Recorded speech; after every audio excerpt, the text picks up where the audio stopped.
একজন প্রশ্ন করেছে যে দুলা ভাইয়ের চরিত্র এত খারাপ ছিল, আর ওই মেয়ের বয়স তখন কম ছিল, 13 বছর বয়স। 13 বছর বয়সের মেয়ের দিকে সে চোখ দিয়েছে। যাকে বিয়ে করেছে তার সাথে তো সম্পর্ক আছেই, যাকে বিয়ে করেছে ওর সাথে তো সম্পর্ক আছেই। তারপরে আপনার শালির সাথে সম্পর্ক।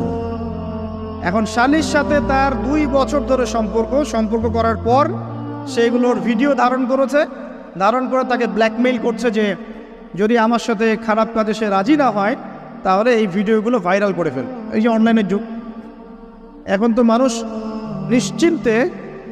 নিশ্চিন্তে মানুষ যে একটা প্রাইভেট লাইফ লিড করবে সেটাও করতে পারে না। প্রাইভেট লাইফের সব কিছু রেকর্ডেড হয়ে যায়, হয় না? এটা একটা ফিতনা, মহা ফিতনা। এখন সে রেকর্ড করেছে, এইভাবে ব্ল্যাকমেইল করে এই শালীর সতীত্ব নষ্ট করলো। 1 বছর 2 বছর না, 3 বছর ধরে। এখন এই মেয়ে প্রশ্ন করছে পেজের মধ্যে যে এখন তার মানসিক অবস্থা এতই খারাপ, সে জিজ্ঞাসা করছে আমি যদি আত্মহত্যা করি তাহলে আমার পাপ হবে কিনা। এই মেয়েটা যদি আপনার বোন হতো কি করতেন?